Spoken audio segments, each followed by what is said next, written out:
ಎಲ್ಲ ವೀಕ್ಷಕರಿಗೂ ಬಸವ ಜಯಂತಿ ಹಾಗೂ ಅಕ್ಷಯ ತೃತೀಯ ಹಬ್ಬದ ಹಾರ್ದಿಕ ಶುಭಾಶಯಗಳು. ಅಕ್ಷಯ ತೃತೀಯವನ್ನು ಹೊಸ ಆರಂಭಗಳಿಗೆ ಅತ್ಯಂತ ಮಂಗಳಕರ ದಿನಗಳಲ್ಲಿ ಒಂದೆಂದು ಪರಿಗಣಿಸಲಾಗಿದೆ. ಈ ಹಬ್ಬವು ಪ್ರತಿ ವರ್ಷ ವೈಶಾಖ ಮಾಸದ ಪ್ರಕಾಶಮಾನವಾದ 15 ದಿನಗಳ ಶುಕ್ಲ ಪಕ್ಷ 3ನೇ ದಿನದಂದು ನಡೆಯುತ್ತದೆ. ಅಕ್ಷಯ ತೃತೀಯ ದಿನದಂದು ಶುಭ ಮುಹೂರ್ತವನ್ನು ನೋಡದೆ ಯಾವುದೇ ಶುಭ ಕಾರ್ಯವನ್ನು ಮಾಡುವುದು ಒಳ್ಳೆಯದೆಂದು ಪರಿಗಣಿಸಲಾಗುತ್ತದೆ. ಈ ದಿನದಂದು ಮುಹೂರ್ತವನ್ನು ನೋಡದೆ ಮದುವೆಯಾಗಿರ್ಬೋದು, ಗೃಹ ಪ್ರವೇಶ, ಹೊಸ ಅಂಗಡಿ, ಉದ್ಯಮ, ವ್ಯವಹಾರದಂಥ ಚಟುವಟಿಕೆಗಳನ್ನು ಆರಂಭಿಸುವುದು ಮಂಗಳಕರ ಅಂತ ಹೇಳಬಹುದು.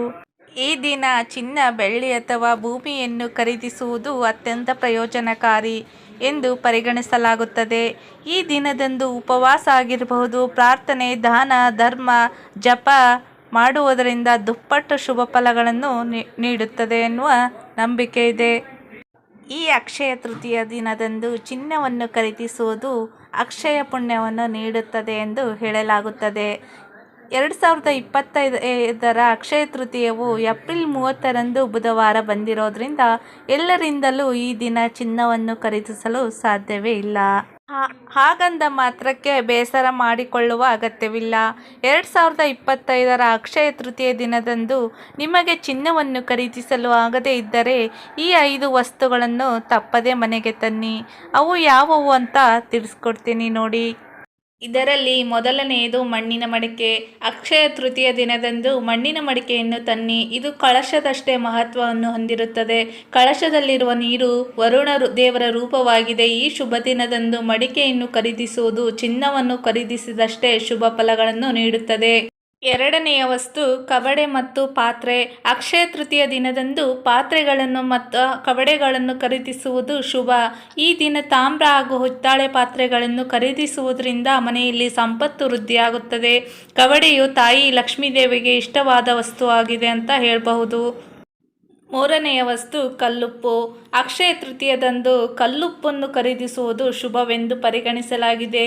ಕಲ್ಲುಪ್ಪು ಭೌತಿಕ ಸುಖಗಳ ಅಧಿಪತಿ ಶುಕ್ರ ಮತ್ತು ತಾಯಿ ಮಾನಸಿಕ ಶಾಂತಿಗೆ ಕಾರಣವಾದ ಗ್ರಹ ಚಂದ್ರದೇವನಿಗೆ ಸಂಬಂಧಿಸಿದೆ ಎಂದು ನಂಬಲಾಗಿದೆ. ಈ ದಿನ ಕಲ್ಲುಪ್ಪು ಖರೀದಿಸುವುದರಿಂದ ಸಂಪತ್ತು ವೃದ್ಧಿಯಾಗುತ್ತದೆ. ಈ ಶುಭ ದಿನದಂದು ಅಕ್ಷಯ ತೃತೀಯ ಹಬ್ಬವಾಗಿರೋದ್ರಿಂದ ಈ ದಿನ ಹತ್ತಿಯನ್ನು ಖರೀದಿಸುವುದು ಶುಭ ಅಂತಲೇ ಹೇಳಬಹುದು. ನಿಮ್ಮ ಬಳಿ ಹೆಚ್ಚು ಹಣ ಇಲ್ಲದಿದ್ದರೂ ನೀವು ಹತ್ತಿಯನ್ನು ಖರೀದಿಸಬಹುದು. ಹತ್ತಿಯನ್ನು ಖರೀದಿಸುವುದರಿಂದ ಮನೆಯಲ್ಲಿ ಸಂತೋಷ, ಶಾಂತಿ ನೆಲೆಸುತ್ತದೆ. ಅಲ್ಲದೆ ಸಂಪತ್ತು ಮತ್ತು ಧಾನ್ಯಗಳು ವೃದ್ಧಿಯಾಗುವುದು ಎಂದು ನಂಬಿಕೆ ಇದೆ. ಬಾರ್ಲಿ ಹಾಗೂ ಹಳದಿ, ಸಾಸಿವೆ, ಕೊತ್ತಂಬರಿ ಬೀಜಗಳನ್ನು ಖರೀದಿಸುವುದು ತುಂಬ ಒಳ್ಳೆಯದು ಎಂದು ಪರಿಗಣಿಸಲಾಗಿದೆ. ಇದು ಚಿನ್ನ ಹಾಗೂ ಬೆಳ್ಳಿಯನ್ನು ಖರೀದಿಸುವಷ್ಟೇ ಶುಭ ಫಲವನ್ನು ನೀವು ಇವುಗಳನ್ನು ಖರೀದಿಸುವುದರಿಂದ ಪಡೆದುಕೊಳ್ಳುತ್ತೀರಿ. ಬಾರ್ಲಿ ಮತ್ತು ಹಳದಿ, ಸಾಸಿವೆಯನ್ನು ತರುವುದರಿಂದ ಲಕ್ಷ್ಮೀ ದೇವಿಯ ಆಶೀರ್ವಾದ ನಿಮ್ಮ ಮೇಲೆ ಸದಾ ಇರುತ್ತದೆ.